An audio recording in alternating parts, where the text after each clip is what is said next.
네, 오늘 본문 히브리서 7장 1절에서 19절까지의 말씀은 멜기세덱이라는 인물을 통하여서 예수님의 영원한 제사장 직분을 설명합니다. 자, 유대인 성도들에게는 레위 제사장 제도의 한계를 보여주며 예수님 안에 있는 더 좋은 소망을 강조하게 됩니다. 자, 우리에게 더 좋은 소망이 되시는 예수님을 묵상하면서 함께 말씀을 읽어보도록 하겠습니다. 이 멜기세덱은 살렘 왕이요 지극히 높으신 하나님의 제사장이라 여러 왕을 쳐서 죽이고 돌아오는 아브라함을 만나 복을 빈 자라. 아브라함이 모든 것의 10분의 1을 그에게 나누어 주니라. 그 이름을 해석하면 먼저는 의의 왕이요 그 다음은 살렘 왕이니 곧 평강의 왕이요 아버지도 없고 어머니도 없고 족보도 없고 시작한 날도 없고 생명의 끝도 없어 하나님의 아들과 닮아서 항상 제사장으로 있느니라. 이 사람이 얼마나 높은가를 생각해보라. 조상 아브라함도 노량물 중 10분의 1을 그에게 주었느니라. 레위의 아들들 가운데 제사장의 직분을 받은 자들은 율법을 따라 아브라함의 허리에서 난 자라도 자기 형제인 백성에게서 10분의 1을 취하라는 명령을 받았으나 레위 족보에 들지 아니한 멜기세덱은 아브라함에게서 10분의 1을 취하고 약속을 받은 그를 위하여 복을 빌었나니 논란의 여지 없이 낮은 자가 높은 자에게서 축복을 받느니라. 또 여기는 죽을 자들이 10분의 1을 받으나 저기는 산다고 증거를 얻은 자가 받았느니라. 또한 10분의 1을 받는 레위도 아브라함으로 말미암아 10분의 1을 바쳤다고 할 수 있나니 이는 멜기세덱이 아브라함을 만날 때에 레위는 이미 자기 조상의 허리에 있었습니다. 레위 계통의 제사 직분으로 말미암아 온전함을 얻을 수 있었으면 백성이 그 아래에서 율법을 받았으니 어찌하여 아론의 반차를 따르지 않고 멜기세덱의 반차를 따르는 다른 한 제사장을 세울 필요가 있느냐. 제사 직분이 바뀌어졌은즉 율법도 반드시 바꾸어지리니 이것은 한 사람도 제단 일을 받들지 않는 다른 지파에 속한 자를 가리켜 말한 것이라. 우리 주께서는 유다로부터 나신 것이 분명하도다. 이 지파에는 모세가 제사장들에 관하여 말한 것이 하나도 없고 멜기세덱과 같은 별다른 한 제사장이 일어난 것을 보니 더욱 분명하도다. 그는 육신에 속한 한 계명의 법을 따르지 아니하고 오직 불면의 생명의 능력을 따라 되었으니 증언하기를 내가 영원히 멜기세덱의 반차를 따르는 제사장이라 하였도다. 전에 있던 계명은 연약하고 무익함으로 패하고 율법은 아무것도 더 온전하게 못할지라. 이에 더 좋은 소망이 생기니 이것으로 우리가 하나님께 가까이 가느니라. 네, 오늘은 더 좋은 소망이신 예수님이라는 제목으로 말씀을 묵상하겠습니다. 자, 우리는 살아가면서 많은 기대를 가지고 살아갑니다. 돈이 있으면 행복할 것 같고 또 건강하면 평안할 것 같고 좋은 환경이 생기면 만족할 것 같다고 생각을 합니다. 자, 그런데 시간이 지나 보면 세상의 것은 완전하지 않다는 것을 우리는 느끼게 됩니다. 잠시 우리를 기쁘게 할 수는 있지만 영원한 만족을 주지는 못한다는 것입니다. 자, 오늘 본문인 히브리서 7장은요, 우리에게 진짜 소망이 누구인지를 보여줍니다. 그분은 바로 예수 그리스도입니다. 자, 히브리서 기자는요, 멜기세덱이라는 인물을 소개하면서 예수님이 어떤 분이신지를 우리에게 설명하고 있는데요. 자, 멜기세덱은 창세기 14장에 잠시 등장하는 인물이었습니다. 그는 살렘의 왕이었고 하나님의 제사장이었습니다.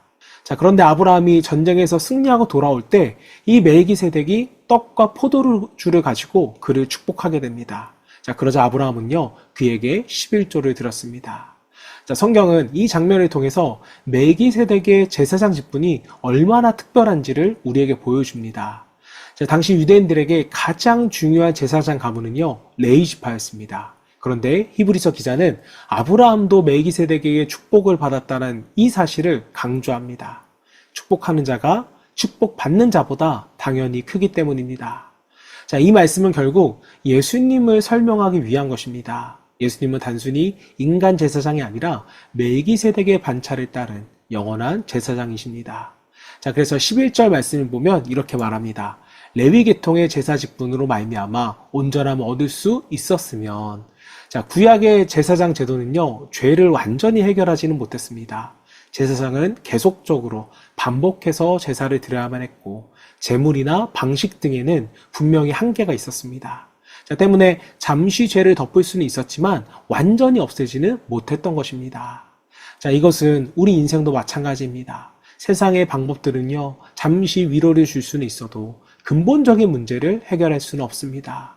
사람은 사람을 완전히 구원할 수 없고 또 돈도 권력도 건강도 영원한 소망이 될 수는 없습니다. 자, 때문에 하나님은요, 우리에게 새로운 길을 열어주셨습니다. 준비해 주셨습니다. 그것이 바로 예수 그리스도인 것입니다. 자, 15절은 말합니다. 멜기세덱과 같은 별다른 한 제사장이 일어난 것이 더욱 분명하도다. 자, 예수님은 우리가 알다시피 레위 지파 출신이 아닙니다. 다윗의 혈통, 즉 유다 지파로 오셨습니다. 자, 그런데도 하나님께서는 예수님을 참된 제사장으로 세우셨습니다. 자, 왜냐하면 예수님의 제사장 직분은 혈통이 아니라 하나님의 능력과 그 생명에 근거하기 때문입니다.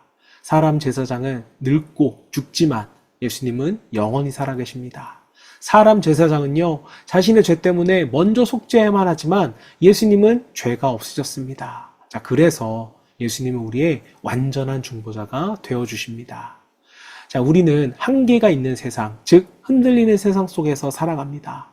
사람도 변하고 환경도 변합니다. 자, 그러나 예수님은 변하지 않으십니다.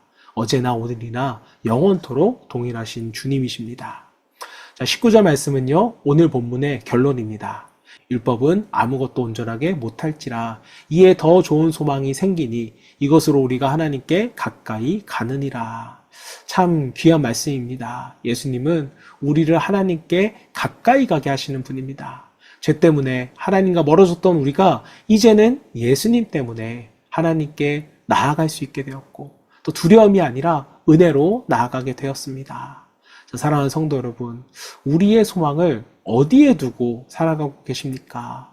세상의 것은 언제나 사라집니다. 자, 그러나 예수님은요, 영원하십니다. 사람은 실망시키지만 예수님은 끝까지 우리를 붙드십니다. 인간의 방법은 부족하지만 예수님은 완전하시기 때문입니다. 자, 그러므로 힘들 때마다 우리가 예수님께 나아갈 수 있기를 바랍니다. 낙심될 때마다 세상의 것이 아니라 예수님을 바라보세요. 예수님은 우리의 영원한 대제사장이시며 더 좋은 소망이 되어주십니다. 오늘도 그 주님을 붙들고 살아가는 저와 여러분 되시기를 주님의 이름으로 축원합니다. 자, 이 시간 우리 함께 기도하실 때 세상의 방법과 사람을 의지하기보다 끝까지 주님만을 바라보는 믿음을 주시고 흔들리는 환경 속에서 변함없으신 주님을 신뢰하며 살아가는 그 믿음을 구하며 함께 기도하겠습니다.